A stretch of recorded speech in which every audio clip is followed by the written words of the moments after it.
Good morning, everyone, and welcome back to Money in the Law, my FM 101.3, and of course the Holliston Hub HCAT.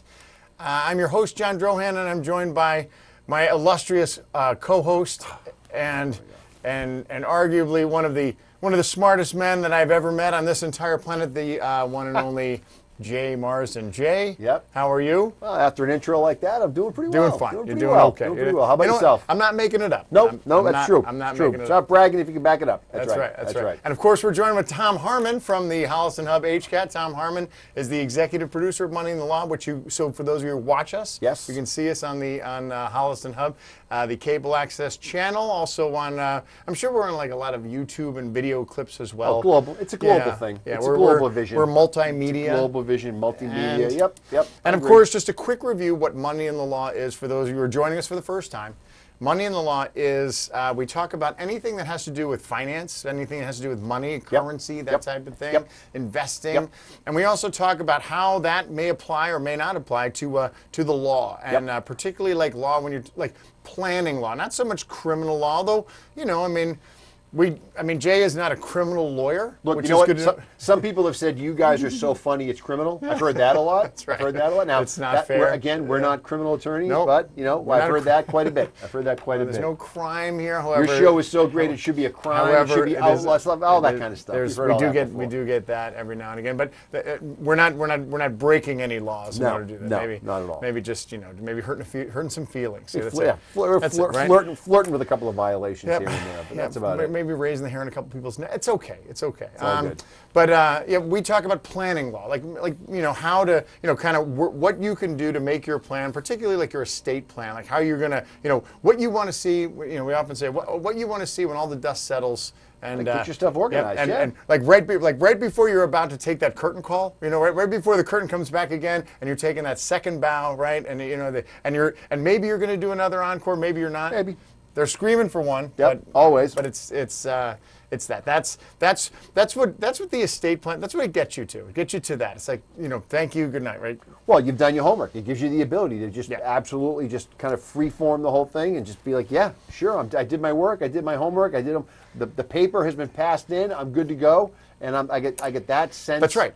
That sense of post-finals peace of mind. That's right. When you're in college, and you either passed in your last paper, or you had took your that last test, exam, and then maybe you had, maybe you scheduled your going home time a couple of days later because when is it convenient for you, Dad, to come and get me? That's exactly. Spend time with friends, and by the way, I have some downtime because my final paper was passed in, and I have no more studying to do. and I quit my job. And I don't have a job because my job just ended because I just passed in my final paper because that was my job. And now I have a couple of days of R&R. What am I going to do? What am I going to do with myself in a college town with no college work? And it's springtime, so arguably the weather has improved somewhat. So maybe we could do something outside. Maybe. Of course, we know what Tom would be doing. Tom would have a tea time. He would schedule it as his test ends at 1. He brings the bags and he's wearing the spikes into the exam. Yep, he's wearing that. Right, and they didn't have him back then. He's got his glove on, right? Yeah. He's got his glove on, right? Yeah, He puts the bag down. It's got the legs that come down on, and it's right next to him. Wheels it in. Right next to him at the exam. Yeah. Maybe during the exam he wants to stretch out a little bit, gets up and swings the club a little bit, just to keep his mind. Just keep to do his mind loose. Just to loosen his back up a little bit. Back down, finishes the question. The only thing he can't bring in is a caddy, right? That's right.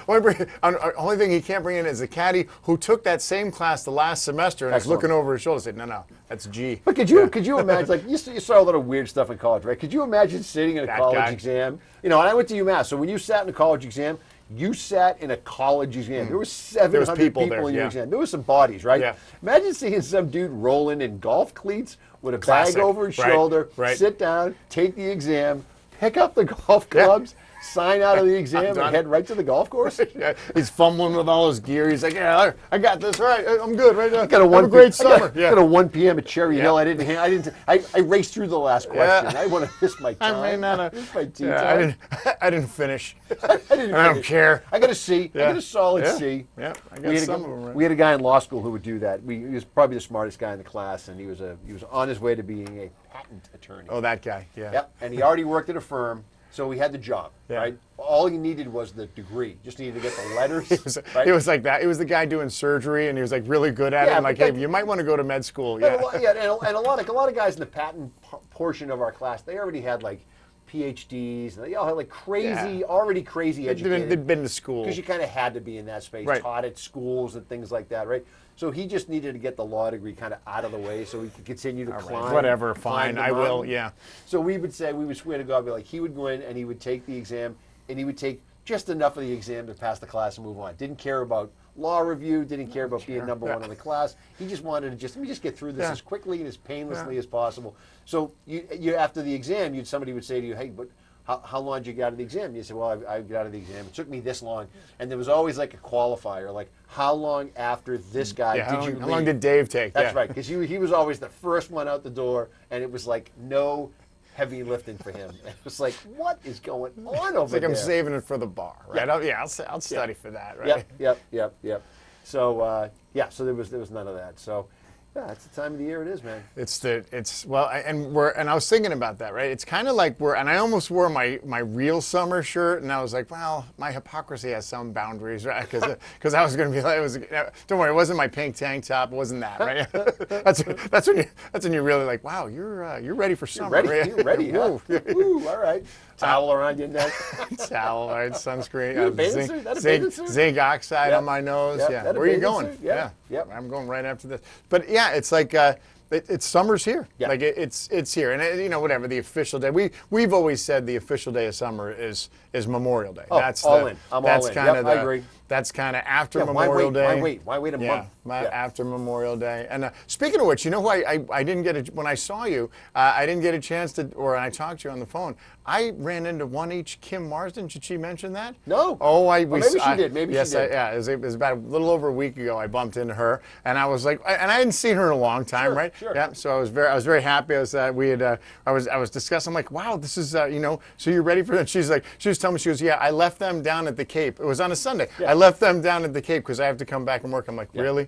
Yeah. Somebody not happy. Somebody's got to go to work. She's coming back today. She's not happy. And she's not happy. So that's and so there are people who actually in the summertime do have to work, and then there's the people who sort of like, hey, summer's here. I want to take my foot off the gas. Well, every time somebody gives me a hard time about that, my first word is, well, you should have gone to law school. Yeah. And everybody goes, you should. And there's some type of gesture made that indicates that maybe I should have been. And there's some kind of judgment. Right. There's a silent judgment that happens, which you know what? You're like, whatever. Whatever. I can't hear you because I'm going over the bridge. I already got a guilty conscience. I might as well have the money too. That's right. That's pretty funny. So what's on your mind today? I don't know. You're somewhat when you're like this, you're like all over the map.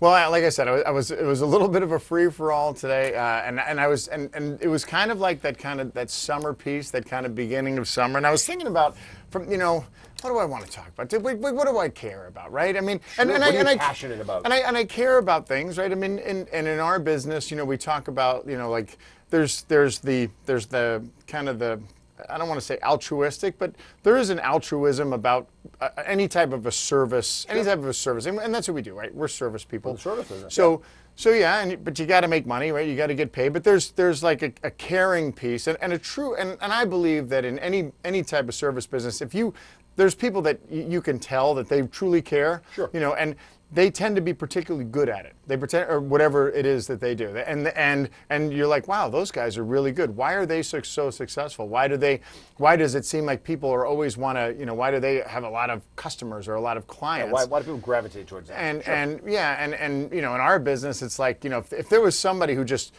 ridiculously every single year, like beat the index by 10% or more, right? Then you're like, well, yeah, why wouldn't I want to do that? And believe me, there have been many people who have professed to do that. Oh yeah. Yeah, and 9 out of 10 or 99 out of 100 times they often turn into like these Ponzi schemes. Sure. We're like, yeah, wow, how are you better than the market every single year? And well, because I'm such a good investor, or I'm taking your money and I'm parking it and I'm spending it in France. To these people, sign right here. Yeah. So this whole thing about about service people and being good at it and being, you know, it's because you kind of have this altruistic piece of it. You know, there's like you care about. I think if you know the more you care about your clients, the better off you're going to do. And we always try and say that, you know, and in the beginning it's hard, right? In the beginning, especially in the finance business, in the beginning you're like, because you just want to get every client you can because you need it, right? You gotta make it you know, work. you have to survive. And so you want to be at the same, you want to be caring and you want to kind of do the right thing all the time, but you're still like kind of, you have to worry about yourself. You have to worry about kind of your business and making sure your practice like makes money. So, you know, what I often, you know, especially like for young people kind of coming into the business, I'll say, look, it's going to work if you do the right thing. If you set your mind to it that my job is to take care of these people and to truly, you know, kind of be in that fiduciary sense of like I need to do what's best for them. And oftentimes it may not work out as financially lucrative for you as it could be, right? Sure.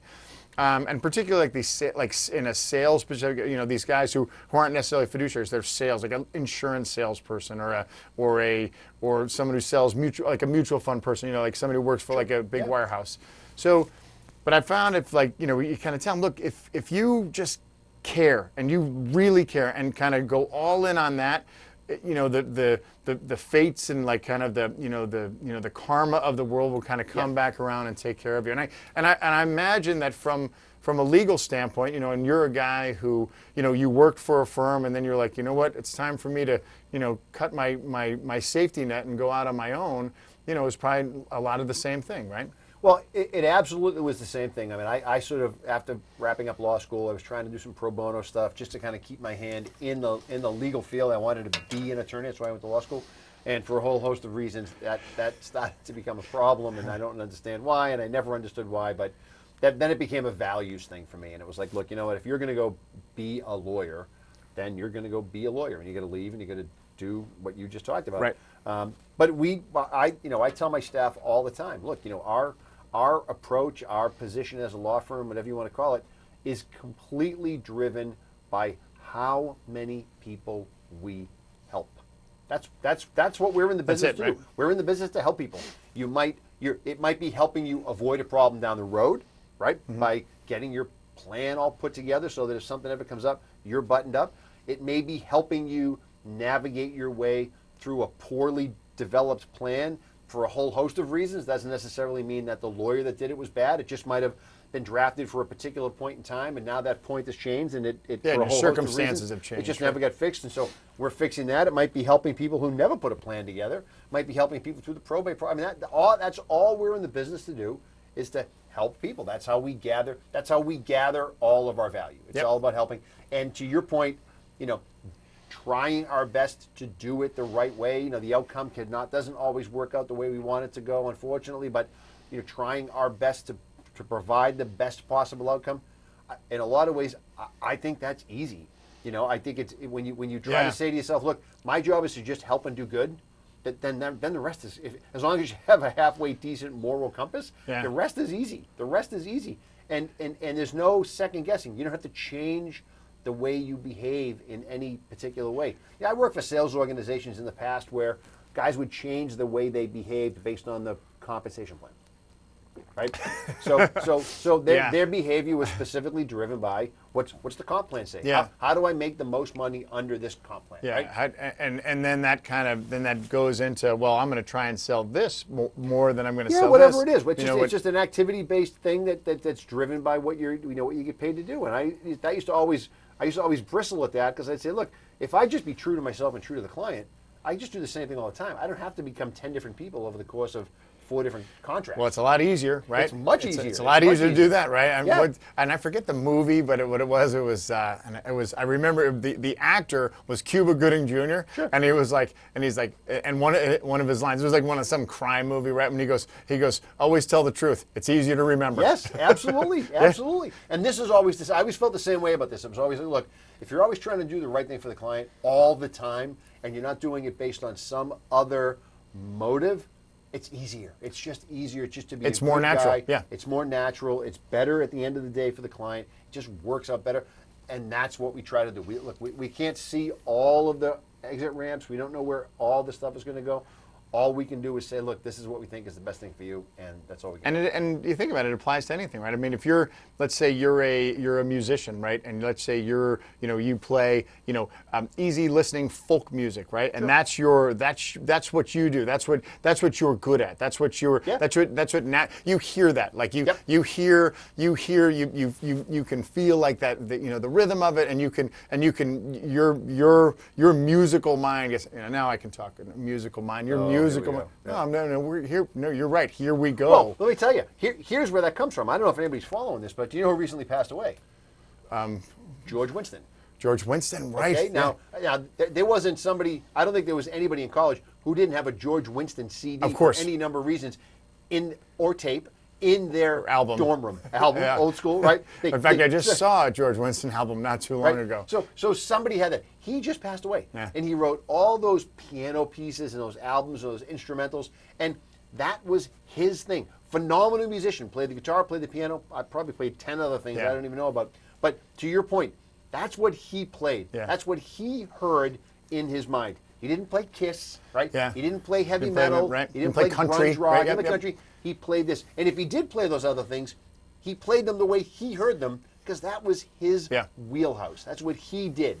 Yeah. That's what you guys And do. it's almost like it applies to what we do. It applies to being a lawyer. It applies to being a financial planner. It applies to being an executive producer of a television program, right? It's like you kind of, if you look at it in terms of, I'm going to do what's best for my situation, and in our case, we're service people, right? So in Tom's case, right, I'm speaking for Tom, right? Because he's not mic'd up. Do it every week. Yeah. So, but in Tom's case, like he's like, I'm going to make this the best program that I can. I'm going to do television today, bar none. Yep, I'm going to do this. Including Succession. Better than that. But I mean, it's way better than Succession. Succession slows down, right? It's the same old, same old. You know what I mean? You know where the show's going to go. Exactly. Neither do we. Yeah, but this one, this is way different. It's way more exciting. Once a week, right? I mean, can you get this on DVD yet, or can you get this? Do they DVD. Can you stream this? Can you grab this at a red box in front of the Cumbies? but that application of like where I'm gonna do my best, and in my mind I'm gonna do everything that I know that I need to do in order to make this. I'm not gonna cut any corners, and then, if that becomes kind of how you approach things, that becomes how you approach your craft or your job or your duty position, and you just get in that mindset, then work becomes easier, right? And we used to say that in the Army all the time. Like guys, like there were people in the Army it just came naturally to. Like they were just natural leaders. Like they were just naturally, like they could walk into a situation and be like, all right, we need to get this done, and then boom, you do this, and they naturally delegated. They naturally could do that, and they were just so good at it because they saw, for them it was clear, was that George Winston, this is how I see, this is how I hear that music. I know this is what I want to see. This is what this battle position is supposed to look like, and here's how I'm going to get from point A to point B. Yeah. Let's take a quick break, because if we don't, Ray's going to kill us. He's not going to kill us, but yeah. All right, we'll take a quick break. All right, we'll be right back talking about how to be the best at what you can be. How to be the best. I think that's what they use. That. I mean, that's come up before. I've heard that before. That has come up before. All right, don't go away. Money and Law. We'll be right back.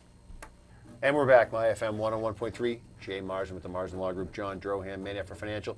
Tom on the bag, and we're just talking about being the best at what you're doing, and how to get there, right? Well, how to get there, but how easy it is. Yeah. I mean, I think it's easy. You think it's easy. People we commiserate with think it's easy. I mean, that's what you want to do. But you know what? I'll make the argument with you that it's not easy. It's not easy because think of all the people, and you said it, right? You mentioned it earlier about how they're like guys, like particularly like sales guys, they come in and they feel like there's the pressure that I have to kind of meet this number. So in order to do that, I have to be like that guy. Like I have to be like I have to sell like I have to do what he does, right? And all of us kind of had mentors, like in our worlds, like we have these mentors that we kind of, you watch and see. And my mentor, the great Mike D'Anzaris, right? I watched him and I saw how he did it.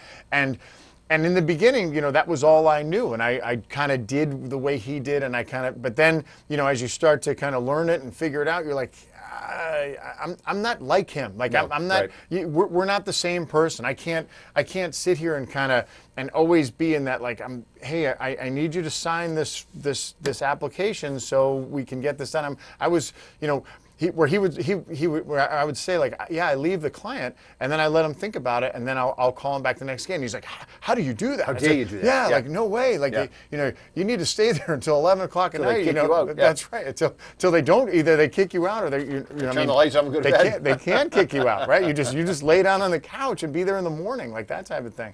So yeah, I mean, you get to that, you realize that you're not the same as other people. No, so you have to so in that respect, it's not easy. It becomes I think you kind of have that awakening moment. Well, I think you're right. Your first steps, right? That's kind of like that becomes the foundation of how you sort of operate things. And then what happens is as time goes on, what you're always fighting against is the possibility of, are there shortcuts? Are there better ways to do things? How can we be better? How can we, there's a lot that you end up having to sort of oversee as the business owner, to say, you're overseeing your own activity, you're overseeing the activity of your staff, you want to make sure everybody's doing the right thing. And, you want to make sure that, shortcuts are great if they help, but you don't want to take shortcuts in the sense that they become a problem.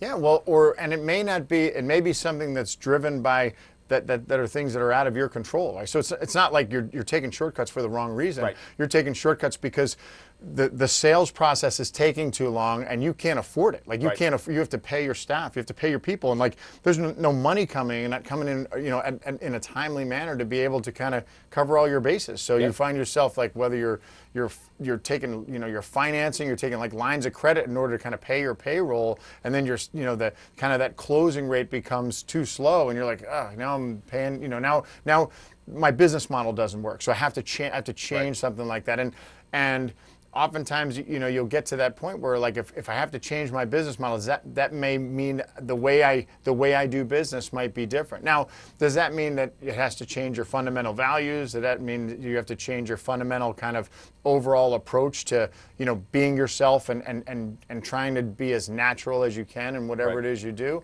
I don't think so.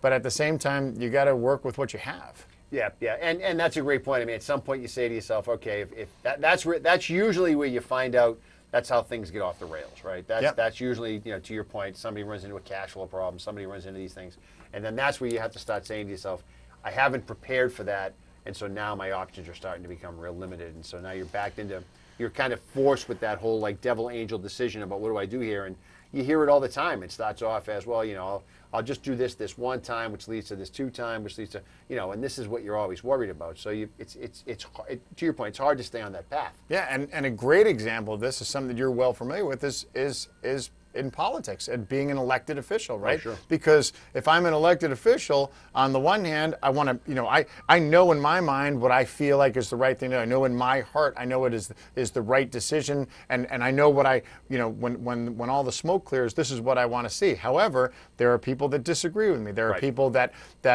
may be sitting right next to me that have the same position as me have an opposite opinion on what this be. So, as a politician, you have to kind of figure out, is there a way we can meet in the middle, right? Yeah. Is there common ground? Is there a compromise that both of us, you know what I mean? And again, without compromising your values, without compromising your own character.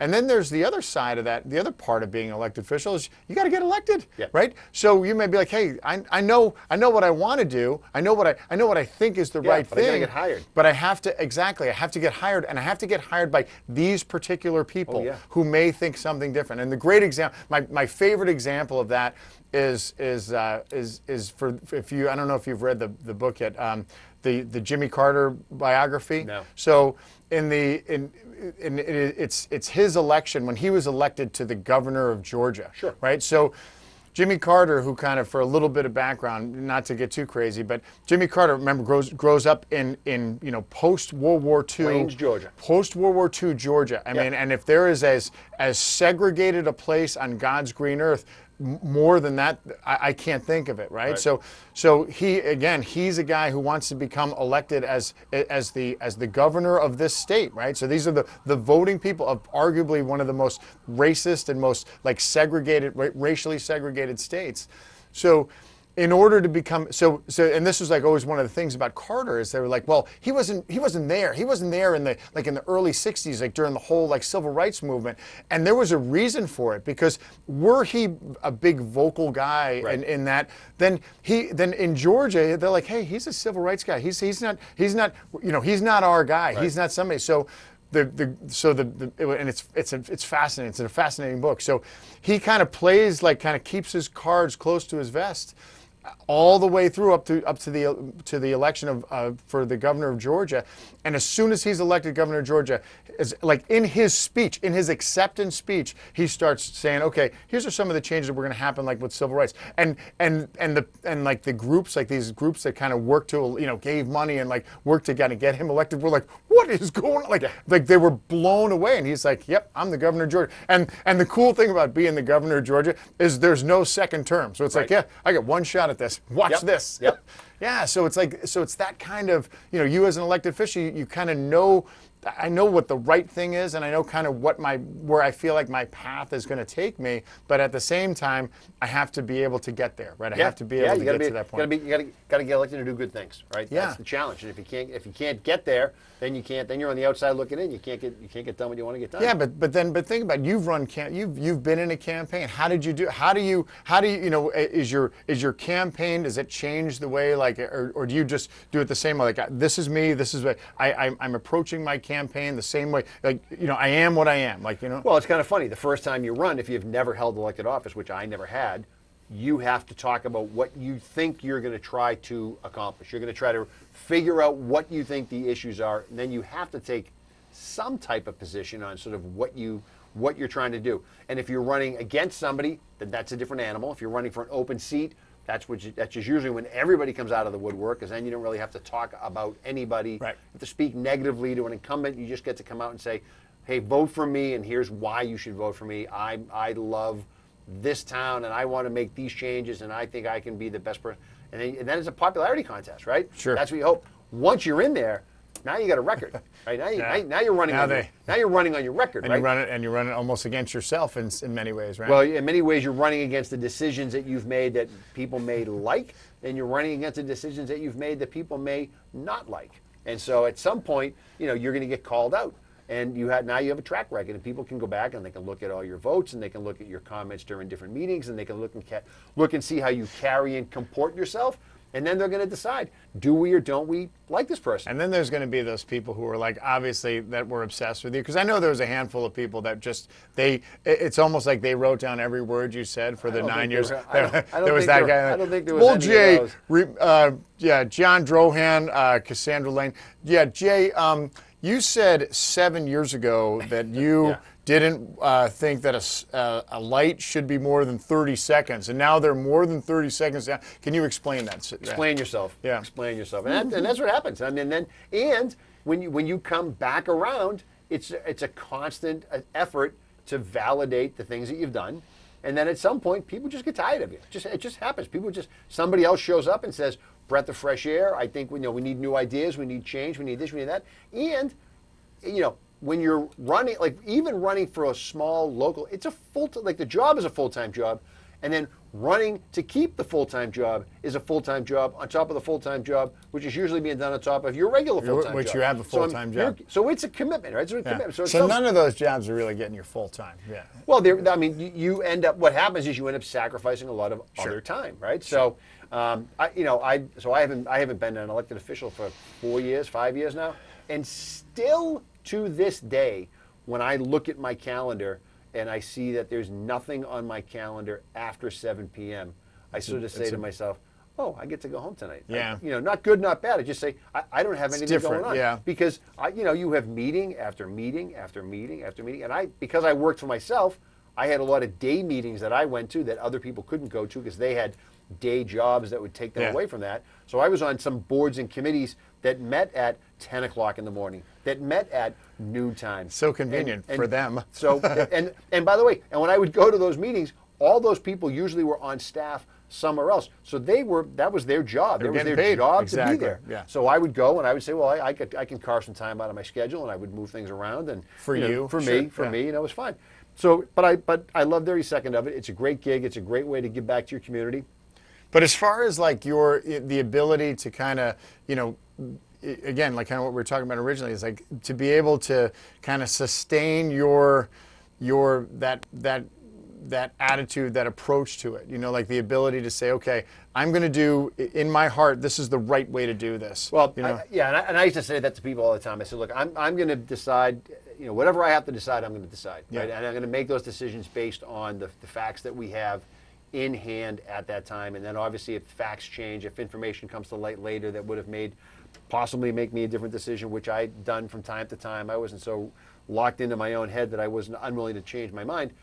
But you would do that. But I would tell anybody I talked to, I'd say, look, you are free to ask me about any decision I made. Yeah. Because they're all public, they're all written down, you can ask me about any decision I made, and I will tell you why I made that decision. You can disagree with the decision, but I will tell you what factors led me to make that decision.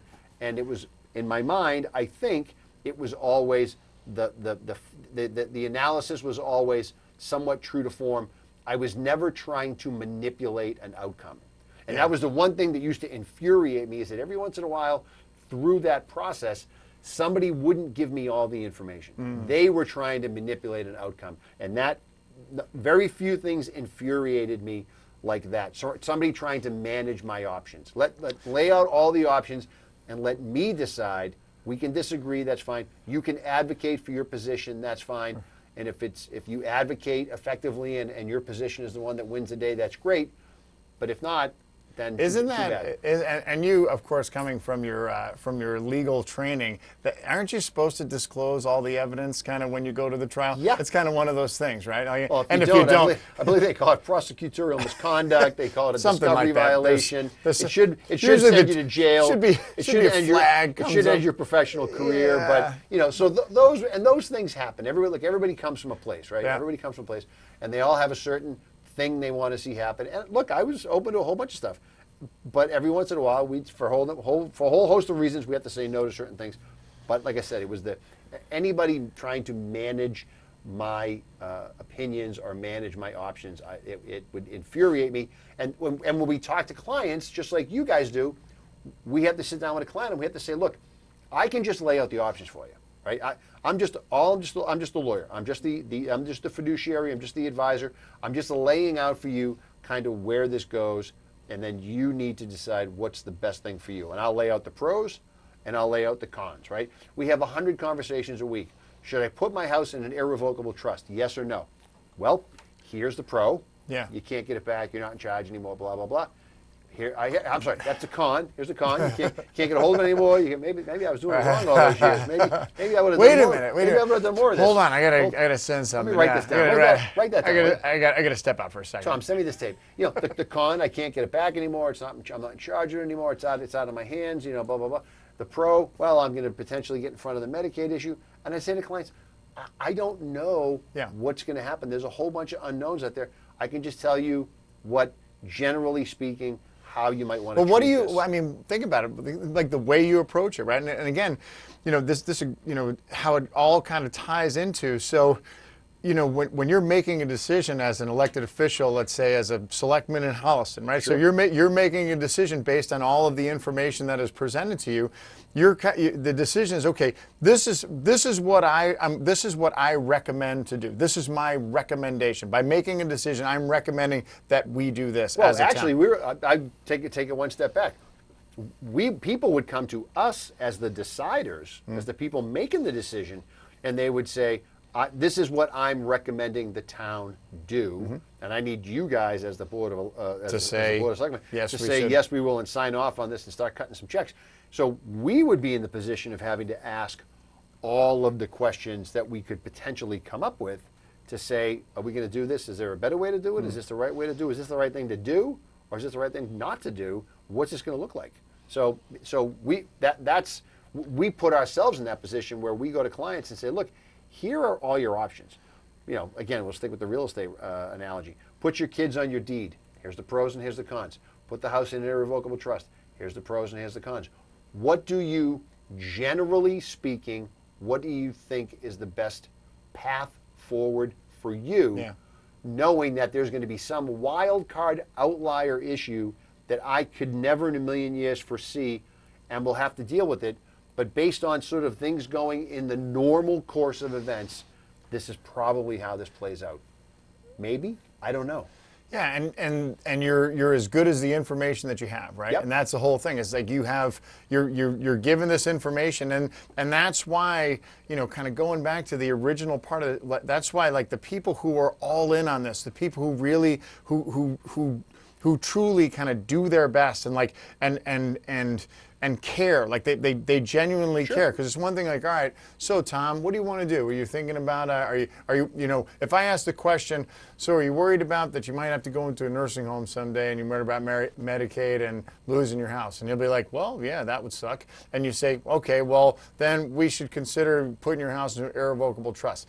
That's not enough information. That's not, you know what I mean? That's not enough. It's like, okay, let me find out, like, kind of where you stand on, like, where you really, like, what your real position is on this. Because at the end of the day, right? At the end of the day, you and I, everybody, like, I always say, what I do is I try and put myself in your position. So in order for me to get as close to your position as I can in my mind, I got to know it. I got to know what's going on. Well, and we could tell you off the top of my head, I can think of a couple of cases where we've had cases where all the planets lined up, everything worked out exactly the way it should have worked out, and we've seen the impact firsthand for a client on the back end, right? Hey, if we can do these things now, and if this works out, and by the way, I have no skin in the game. However you want to do it, it does not matter to me.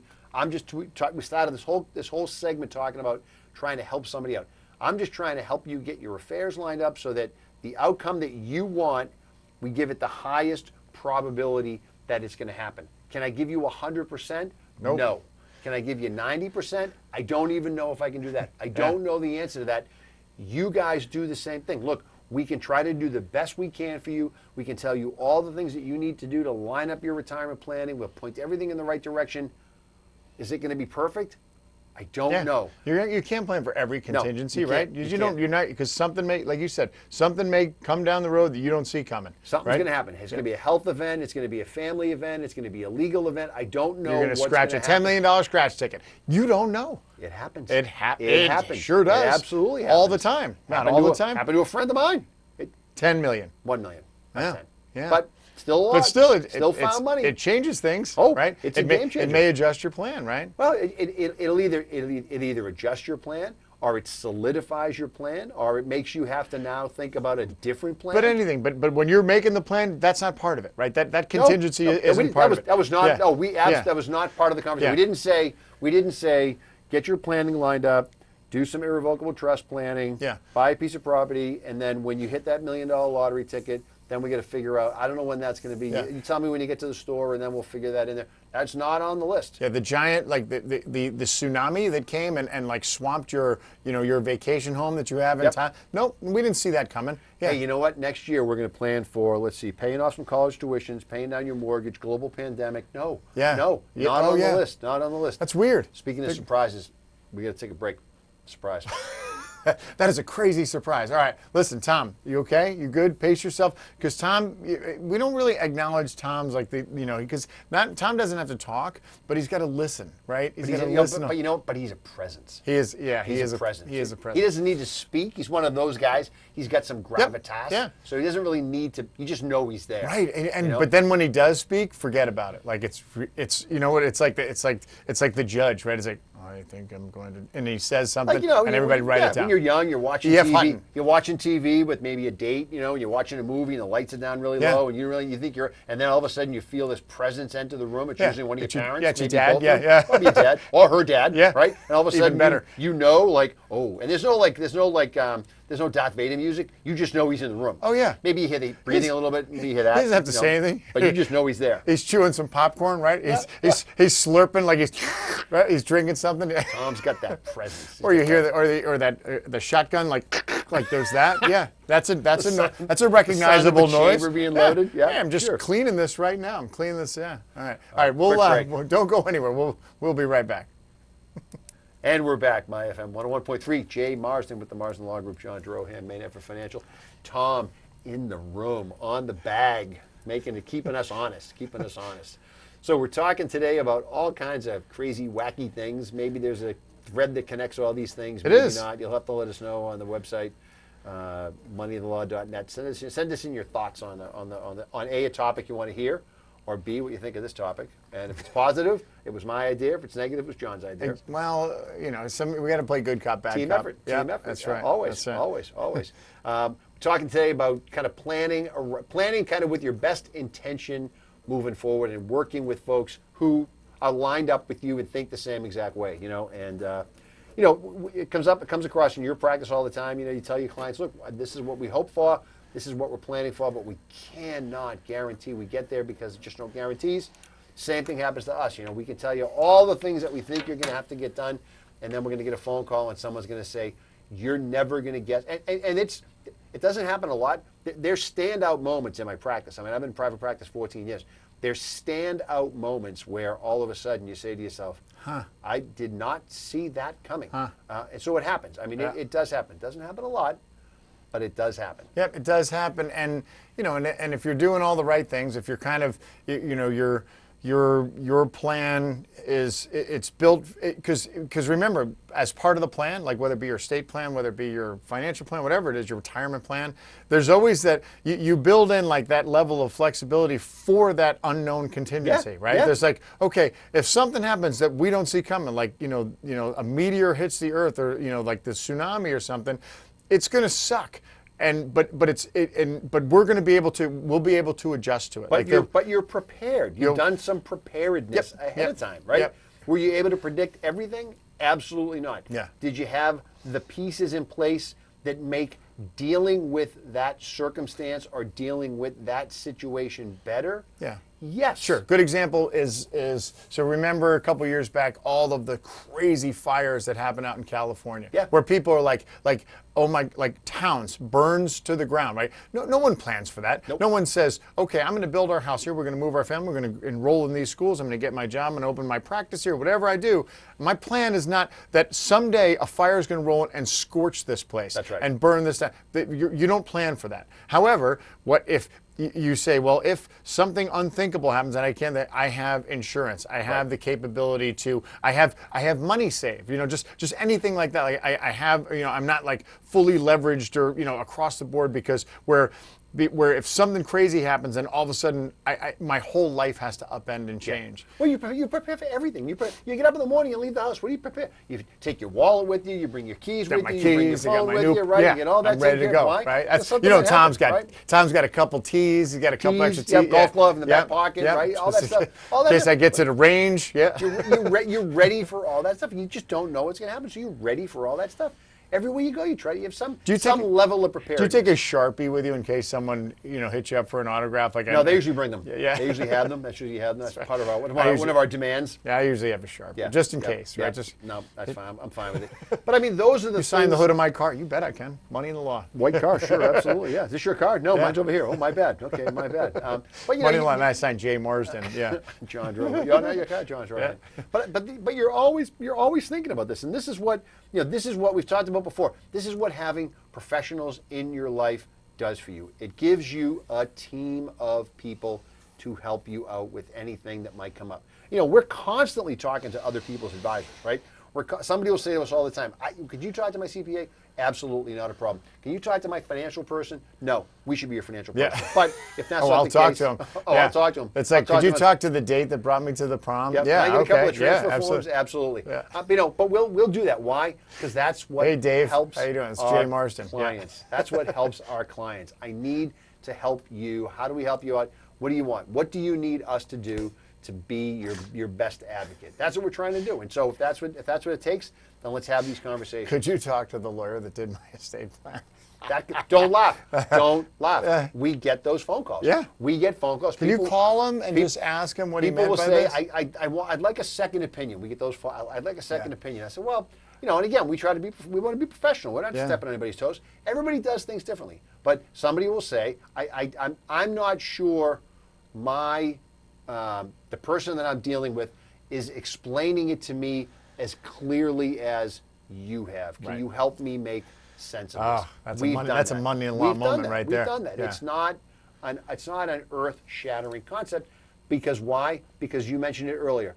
For us, it's about karma. The goal is to make sure that we're doing the right thing and we're helping enough people, and eventually that comes around. I think that's the mindset that you want to be working with when you're talking to your professionals and you're working with people because at some point you don't have to worry about what's their angle, right? Because you know what? Life is too busy, right? And when you're doing certain things, when you have that type of relationship, at some point you want to say to somebody, look, just tell me which one, just tell me what, not so much what to do, but you've laid out 5 options, what's the best? Yep. Well, for your situation, what would you do? What we've talked about, what would you do? We get that all the time. What would you do? If I was your mother, what would you do? What would you do? Well, first of all, that's a whole other issue. But anyway, second of all, this is what we would do. This is what I would recommend you do. With the same caveats, by the way, that I would give my mother. Sure. Like, I don't know what's going to happen, but based on what we know, this is kind of where things are going. I think this is probably the best course of action.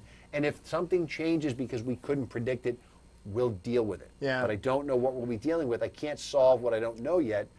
Let's not worry about it. Let's work on what we can work on. So, like, if you're giving advice to a young person who's kind of coming into whatever their career is, whatever you're aspiring, or a person who's changing careers, or a person who's been in the same job for the last 20 years, the advice that the number one thing is what we said in the beginning of the show is that, like, truly, like, from the bottom of your heart, if you don't care about what you're doing, then go do something else. Yeah. Like, care. Agreed. Care more as much as about anything that you ever care about. If you care about it and you give it, like, you put your 100%, you give it, like, the full, like, effort that you can, it's all that you can put into this. Yep. Then things are going to work out. Things are going to work out the way they're supposed to work out. Yeah. And are you going to be successful at that particular job?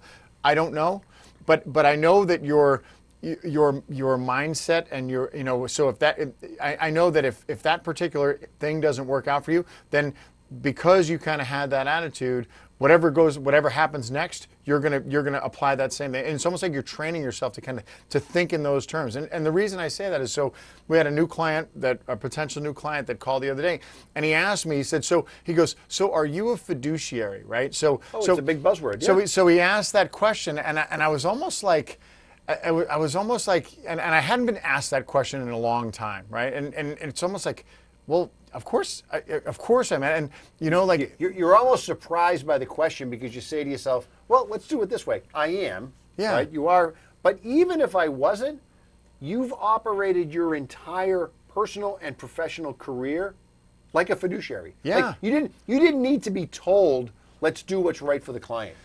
That's baked into your DNA. Exactly, and that's the point I'm getting to. Is that if you start kind of approaching everything like that, like, I'm doing this is the best that I can. I don't have an angle. I don't have like even if my job is to make money, like, sure. Even if my job, if I'm a trader, right? If my job is to trade, is to trade a particular security in order to make as much money for my client or my client or for my firm or whatever I'm doing it for, then I'm doing that as best I can. But I'm not doing it with an angle like that or anything that's sinister or anything nothing nefarious going on. Exactly. So that whole that mindset of and if you're a service person, then it becomes like Jay said originally, it becomes natural. Like, it's a natural thing. Like, you're naturally like, this is how I do business, no matter what the business is. Sure. This is how I do it. I care. And so when he asked me that, I was like, it was kind of a weird answer. I'm like,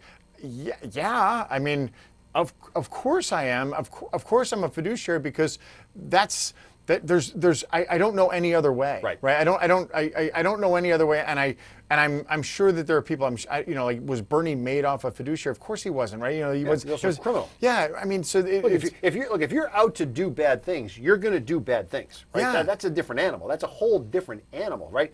you do the best you can. You put your clients first. You try to make all the right decisions and put your clients in the best position. Are you going to be perfect? No. Do we make mistakes? Yes, we do. And if we make mistakes, we're happy to acknowledge them and we're happy to fix them as best we can to make it right. We're not looking to pull one over on anybody. You get asked if you're a fiduciary. We've had clients say to us, do I need a lawyer to look at this? And I would say, well, a lawyer did look at it. Yeah. Your lawyer, by the way. I said, this is, people mix up, they think there's an adversarial nature because there's lawyers involved. And we go, look, we're not in that type of business. We're not, we can be adversarial if we need to be, but this is not, we're your advocate, right? We're your lawyer, right? Yeah, we're in the advocacy business. That's right, that's right. We're here to help you. We represent you. We have your interest to put first. That's the game plan. And so we're, same thing, I'm always flummoxed when people say that. And I go, look, I wouldn't tell you to sign something if I didn't think it was going to accomplish whatever objective we're trying to accomplish. I'm not trying to steal your house. You're trying to sell your house to this person over here. I'm trying to help you sell your house. Yeah. You can sign these things. If you don't want to, that's fine too. But we gotta do something here to make a move, make something happen. So it's wacky, but I think that's the message at the end of the day is you want to work with people whose value system lines up with yours, which is hopefully put other people first. Yep. And and like we said, it can apply to anything that you do. And we circle back to our executive producer. I mean, so when Tom puts this product out, when this product hits the action, when you can actually watch it, that's the reason why. Are we the top-rated show? We might be one of the top-rated talk shows, I think, in New England.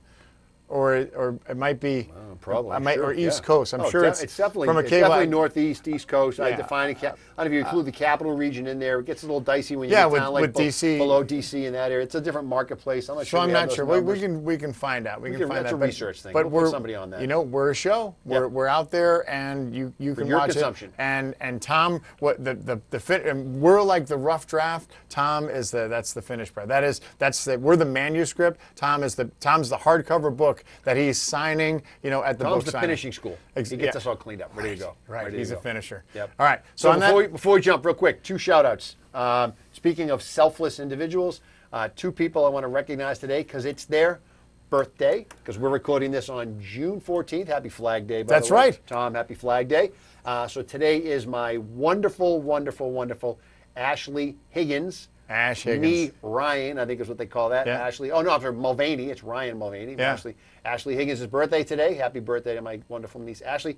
And happy birthday to my dad. And your dad's birthday. Today's his birthday. Oh, that's the birthday of the Army. Yep. Oh. Love you, miss you, big guy. Love you, miss you. All right. Happy birthday to Jay's dad. All right. We'll see everybody next time. Don't miss Money in the Law. Have a great weekend. And summer, it's the beginning of summer, so don't squander it. Don't watch TV during the day. You can wear white. You can wear white. You can wear all day. Wear white shoes. Next time I'm wearing white shoes. There you go. All right. We'll see everybody. Week, everybody. We'll see everybody next week.